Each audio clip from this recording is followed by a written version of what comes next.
What if the reason you can't let go isn't because you love them too much, but because you're still waiting for something that was never coming? Not an apology, not closure, not even them. You're waiting for peace and you've been hoping it would arrive through the same person who took it away. That's why moving on feels impossible. Because letting go isn't about forgetting someone. It's about breaking the quiet habits that keep pulling you back. In the next few minutes, I'm going to show you why your mind stays stuck and how choosing yourself is the moment healing actually begins. Letting go feels impossible because you're not actually holding on to what was. You're holding on to what you believed could have been. And that distinction matters more than most people realize, because the brain doesn't grieve reality the way it grieves potential. Reality has limits. Potential has none. Potential can be endlessly rewritten, perfected, and replayed in your mind until it feels more real than the relationship ever was. Your brain is incredibly good at filling in gaps. When someone gave you just enough, a moment of connection, a glimpse of warmth, a promise without follow-through, your mind stepped in to finish the story. It took a few good memories and stretched them into a future, not because you were naive, but because hope is wired into us. Hope feels productive. Hope feels like love, and the brain rewards hope with the same chemical highs it gives certainty. That's why inconsistency is so addictive.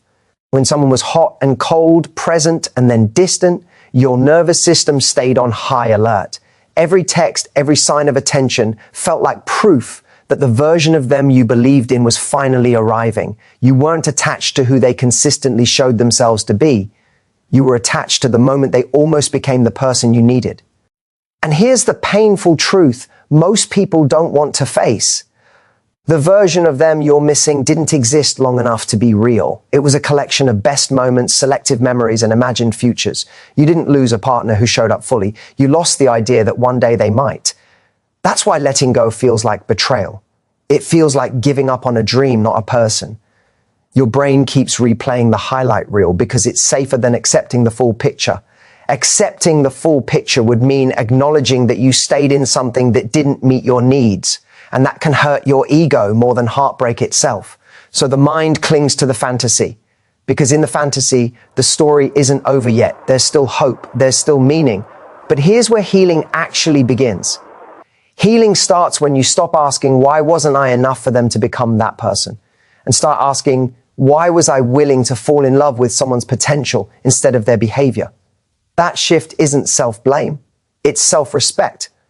Letting go doesn't mean erasing what you felt. It means recognizing that what you felt was real, even if the future you imagined wasn't. And when you finally allow yourself to grieve the fantasy, not just the person, something powerful happens. Your brain no longer needs to chase a version of love that never arrived. It becomes available for a love that doesn't require imagination to survive. One of the most painful illusions in dating is believing that just because something feels intense, it must be meaningful. But intensity is not the same as connection. And emotional highs are not proof of love. They're proof that your nervous system is being activated, not that your needs are being met. Someone comes into your life and creates powerful feelings quickly. Deep conversations late at night, sudden closeness, passionate moments followed by distance. Your brain interprets that roller coaster as chemistry. But what it's actually responding to is unpredictability. The uncertainty keeps you emotionally engaged, constantly scanning for the next high, the next sign that things are finally solid. Real connection is calm. And for many people, calm feels unfamiliar, even boring, especially if you're used to relationships where love had to be earned. When you've learned to associate love with effort, anxiety, or proving your worth, stability can feel strangely empty at first. So when someone is inconsistent, part of you mistakes the anxiety for depth. You tell yourself, I feel so much with them, without realizing that what you're feeling is fear, hope, and adrenaline, not safety. This is why emotional attachment can form even when the relationship itself is fragile. Attachment grows when your needs are partially met, not fully met. You get just enough to stay invested, but not enough to feel secure. And your brain fills in the gaps again, believing that if you just say the right thing, wait a little longer, or show more patience, the connection will finally stabilize. But love isn't built on emotional spikes. It's built on consistency. It's built on someone choosing you even when it's inconvenient, showing up when there's nothing to gain, and making you feel at ease rather than on edge. Depth comes from trust, not from intensity, from knowing where you stand, not wondering.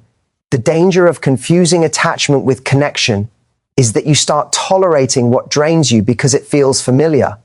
You justify emotional absence because the moments of closeness feel so powerful. You overlook the anxiety because the highs convince you it must be special. But a relationship that constantly destabilizes you isn't deep, it's consuming. And here's the shift that changes everything. Real love doesn't hijack your nervous system, it settles it. It doesn't keep you guessing, it brings clarity. It doesn't require you to analyze every message or moment. It allows you to be present. When you begin to recognize the difference between emotional attachment and real connection, you stop chasing feelings and start choosing experiences that actually nourish you. You no longer measure love by intensity, but by how safe you feel being yourself. And that's when your standards rise. Not because you want less passion, but because you finally understand that true depth doesn't come from emotional chaos. It comes from emotional security, what keeps most people stuck after. Heartbreak isn't the pain of what happened, it's the hope of what might still happen. Pain, as brutal as it is, eventually moves. It has a beginning, a peak, and a natural decline. Hope, on the other hand, can keep you suspended indefinitely. It whispers just enough possibility to stop you from fully letting go. Hope tells you that maybe they didn't realize what they lost. Maybe timing was wrong. Maybe if circumstances change, they'll finally show up the way you needed. And because that belief feels gentle, even loving, it doesn't register as the thing holding you back. It feels like patience, like loyalty, like strength. But in reality, it's keeping the door open to someone who already showed you how willing they were to walk away. The mind clings to hope because it protects us from finality. Letting go means accepting that the story you invested in is truly over, and that can feel more painful than the breakup itself. So instead, you replay conversations, analyze signs, and read meaning into silence. You turn distance into mystery, absence into potential, and each time you do, hope resets the clock on your healing. Hope is especially dangerous when someone was inconsistent, because inconsistency leaves room for interpretation. It allows you to believe that the best version of them is still possible, even if it only appeared briefly. And so you wait, not actively, but emotionally. A part of you stays on standby, scanning for a message, a change of heart, a sudden realization on their part. But here's the uncomfortable truth. Waiting for someone to change is not the same as loving them. It's postponing your own life. And every day you stay emotionally available to someone who isn't choosing you, you reinforce the belief that your future depends on their decision. Moving on doesn't require erasing hope. It requires redirecting it. Instead of hoping they'll company back different, you begin hoping for peace, for clarity, for a love that doesn't require convincing or endurance. You stop asking, what if they change? And start asking, what if I choose myself now? The moment you accept that hope has been the tether, not the pain, something shifts.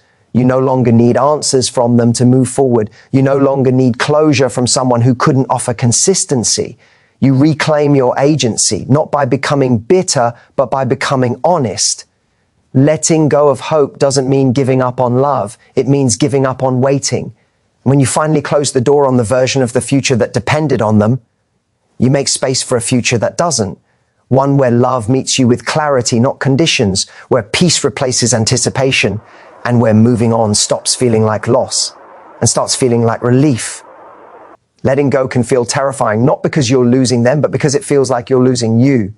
When someone becomes woven into how you see yourself, your future, your value, walking away doesn't feel like a breakup. It feels like an identity crisis. You're not just grieving a person, you're grieving the version of yourself you were when you believed in that future. When a relationship becomes the place you go to feel chosen, validated, or secure, it quietly takes on a much bigger role than it should. Their attention starts to define your worth. Their approval becomes proof that you're enough. And without realizing it, your sense of direction begins to orbit around them. Their moods, their availability, their commitment. So when they leave, or when you finally accept that it's over, it feels like the ground beneath you disappears. This is why moving on feels so disorienting. You're not just adjusting to their absence. You're confronting the space where your identity used to be, the plans you made. Included them. The decisions you delayed were based on them. Even the parts of you that felt confident or hopeful were connected to how the relationship made you feel. Letting go feels like erasing proof that your love, effort, and patience meant something. And here's the quiet fear most people don't say out loud. If I let this go, who am I without them? That fear keeps you emotionally attached long after the relationship has ended. Because holding on, even to pain, feels safer than stepping into the unknown version of yourself that hasn't been defined yet. But here's the truth that changes everything. You didn't lose yourself because of them. You postponed yourself. You adapted. You shrank in certain areas. You paused parts of your life waiting for things to stabilize. And the identity you're afraid of losing was never meant to replace you. It was meant to be a chapter, not the whole story. Reclaiming yourself doesn't happen all at once. It starts with small acts of separation, making choices that don't require their opinion, imagining a future that doesn't include their reaction, rebuilding your sense of worth from things that existed before them, your values, your boundaries, your dreams. Slowly, the emptiness you fear becomes space. Moving on isn't about deleting memories or pretending they didn't matter. It's about remembering that your identity was never meant to be built around someone else's ability to stay.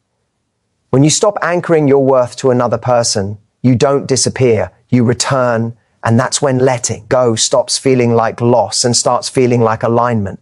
You don't become less without them, you become whole again. Most people believe they can't truly heal until they get closure, an explanation, an apology, or one final conversation that makes everything make sense. But the uncomfortable reality is this: waiting for closure often keeps you emotionally tied to the very person you're trying to move on from. As long as you're waiting for something from them, your healing is still in their hands. Closure feels appealing because it promises relief. You tell yourself that if they just understood how much they hurt you, or if they finally said the right words, you'd be able to let go. But in truth, no explanation can undo how you felt, and no apology can rewrite the patterns that already showed you who they were. Closure from another person is unpredictable, and tying your peace to it gives away your power. Choosing yourself begins when you accept that clarity doesn't always come from answers. Sometimes it comes from observation, from looking at how someone treated you, how consistently they showed up, and how safe you felt being yourself. Their behavior was the message, even if the ending felt unfinished. Moving on isn't about pretending they didn't matter or erasing what you shared. It's about stopping the internal negotiation where you keep reliving the past, hoping for a different outcome. Every time you replay conversations or imagine what you'd say if you spoke again, you reopen the wound. Healing requires a boundary, not just with them, but with your own thoughts. When you choose yourself, your standards shift. You stop asking, how do I get them to choose me? And start asking, does this situation honor who I am? You become less willing to tolerate confusion, emotional inconsistency, or half effort, not because you're bitter, but because you value peace more than potential. Reclaiming your power doesn't mean hardening your heart. It means softening toward yourself, allowing yourself to feel the grief without chasing relief from the person who caused it.